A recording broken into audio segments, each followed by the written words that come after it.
السلام عليكم، يا رب تكونوا بخير. فيديو النهارده ان شاء الله هنعمل فيه البيتزا، والبيتزا طبعا ما فيش حد بيختلف عليها، كلنا بنحبها. هنعملها النهارده احسن من بره كمان. العجينه بتاعتها هتكون طريه والجبنه فيها بتمط، وكمان الحشوه بتاعتها طعمها حلو قوي. يلا بينا نشوف عملناها ازاي. بس الاول لو مش مشتركه في القناه اشتركي وفعلي الجرس وما تنسيش اللايك. ويلا بينا نسمي الله ونصلي على الرسول عليه افضل الصلاه والسلام ونشوف عملناها ازاي. اول حاجه معايا كيلو دقيق متعدد الاغراض او دقيق بيتزا، حطيت عليه نص معلقه صغيره ملح ومعلقه صغيره بيكنج باودر. هقلب الملح كده اضيعه الاول مع الدقيق، وبعد كده احط الخميره الفوريه. حطيت كيس خميره فوريه وتحطي معلقه ونص كبار، وحطيت عليهم معلقتين سكر دوت على الكيلو الدقيق. قلبته تاني كويس وحطيت عليه معلقتين لبن بودره لو موجود عندك، بيدي هشاشه حلوه قوي للعجينه، بيخلي العجينه خفيفه كده وطعمها حلو قوي. وكمان حطيت معلقه كبيره زعتر، دي بتدي برده طعم حلو للعجينه وتخليها زي البيتزا بقى الايطالي والبيتزا الجاهزه اللي احنا بنشتريها. دلوقتي بقى هعجن. حطيت السوائل دول كوبايتين، عندي كان لبن رايب كده او كوبايتين لبن، تحطي عليهم معلقه خل وتسيبهم كده على جنب 10 دقايق وبعدين تعجني بيهم، او ممكن تعملي بميه خالص. اهم حاجه ما تستغنيش عن الميه، لان الميه هي اللي بتخلي العجينه كده تكون خفيفه ما تكونش مكتومه. يعني ممكن تعملي بزبادي مع ميه او لبن مع ميه، او تعملي بميه بس، خصوصا ان انتي حاطه لبن بودره فدوت بيديها طعم حلو كانك حاطه لبن بالظبط. حطيت كوبايتين اللبن الرايب، ودلوقتي معايا كوبايه ميه دافيه باخد منها شويه بشويه. اهم حاجه اعجن العجينه بتاعتي كويس واخدمها كويس عشان خاطر تديني عجينه كده تكون هشه وتكون حلوه في البيتزا. اقلب فيها على طول واعجن فيها مش اقل من 10 دقايق. ممكن احطها قدامي على الرخامه او اعجن كده في قلب الطبق، لكن ما اقلش عن 10 دقايق اعجن. وبعد ما عجنت شويه دلوقتي احط عليها نص كوبايه زيت واقلب على طول. في الاول هلاحظ ان العجينه كده سابت من بعضيها، لكن بعد كده هتمسك تاني من كتر العجين فيها، هتمسك تاني. ممكن تحطي مكعب زبده، لو مش عايزه تحطي زيت ممكن تحطي معلقتين زبده. اعجن فيها كويس لحد ما قوامها كده يكون مظبوط في ايدي، ما خليهاش ناشفه برضو، اخليها طريه، لان العجينه كل ما بتكون طريه دي بتدينا عجينه هشه وتبقى البيتزا بتاعتي خفيفه كده وما تكونش مكتومه. اخليها عجينه كده طريه وبتلزق بسيطه قوي. دلوقتي بعد ما خلصتها عجنتها حوالي 10 دقايق او ربع ساعه، غطيتها بقى بكيس اركنها نص ساعه تخمر. ودلوقتي بقى على ما اسيبها تخمر هعمل الحشوه بتاعتها. هعمل شاورمه فراخ، حطيت معلقتين زيت، ودلوقتي معايا الفراخ مقطعه شرايح كده صغيره من غير اي توابل ولا اي حاجه. انزل بيها على الزيت كده على طول، طبعا الزيت لازم يكون سخن جدا، وانزل بيها كده جنب بعضيها عشان خاطر ما تنزلش ميه. اسيبها على نار عاليه لحد ما الاقيها غيرت لونها. اول ما تقلب اللون الابيض كده ابدا اقلب بقى فيها، ما اقلبش طبعا على طول عشان ما تنزلش ميه، تحتفظ بالسوائل بتاعتها وتفضل طريه كده معايا. كده خلاص بدات تغير لونها. معايا بصلايه بقى متوسطه مقطعاها شرايح، نزلت بيها.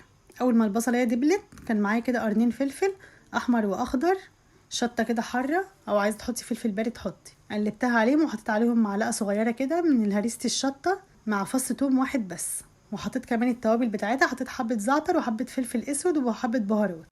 سبتها بقى على نار هاديه شويه. دلوقتي هعمل صلصه البيتزا. حطيت معلقه توم يدوب شميت ريحتها بس، ما سيبهاش تدبل ولا تستوي ولا اي حاجه. ونزلت عليها بالصلصه، دي صلصه جاهزه عندي.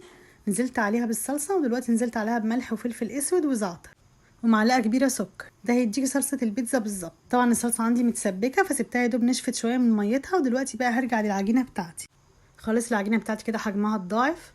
شلت الكيس من عليها وحطيت حبه دقيق كده على الرخامه، وهقطعها بقى معايا. ده كيلو دقيق هعمله 6 قطع، هيعمل معايا 6 بيتزات وسط. لو انا عايزاها كبيره اعمل 4 بيتزات بس، لكن هما كده هيتعمل معايا 6 وسط. انا بحاول وانا بقطعها كده افتحها كده بالدقيق، افتحها والفها كذا لفه كده في الدقيق. ده بيديها بيخلي فيها كده فراغات ويخليها رقات كده من قلبيها، بيخلي البيتزا عامله شكل الفطيره كده من قلبيها. دلوقتي بقى احطها في الصينيه، واكون دهنه الصينيه كده فرشه زيت خفيفه عشان خاطر ما تلزقش فيها، وافرد فيها البيتزا بتاعتي. اخلي سمكها يكون وسط، ما يكونش تخين قوي، لان كل ما بتكون رقيقه بتكون طعمها حلو. يعني يكون حوالي 1 سنتي بس او سنتي ونص، مش اكتر من كده.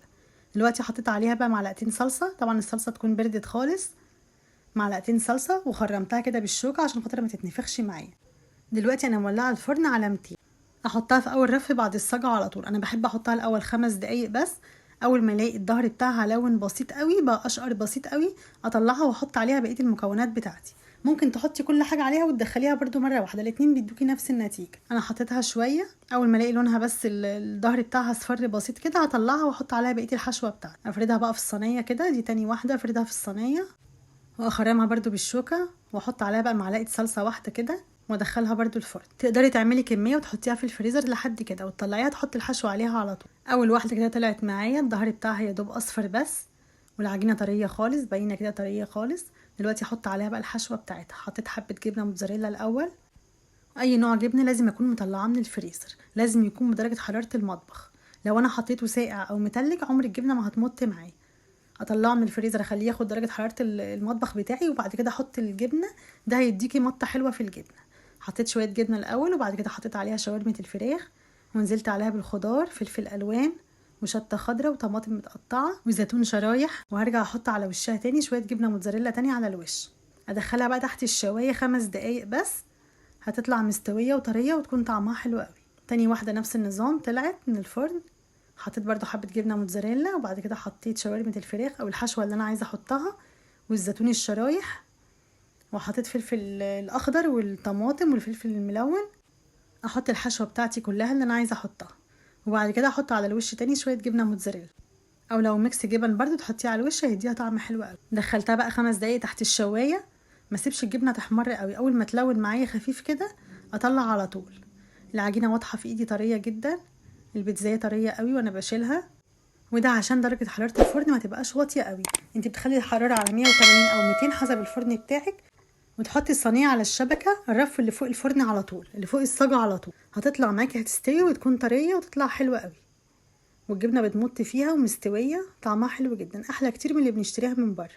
طريقه حلوه قوي موفره جدا بالنسبه للي بنشتريها من بره. بس كده، اتمنى الفيديو يكون عجبكم. لو الفيديو عجبكم ما تنسونيش باللايك والاشتراك في القناه وتفعيل الجرس عشان يوصلكم كل فيديوهاتي. والسلام عليكم ورحمه الله وبركاته. مع السلامه.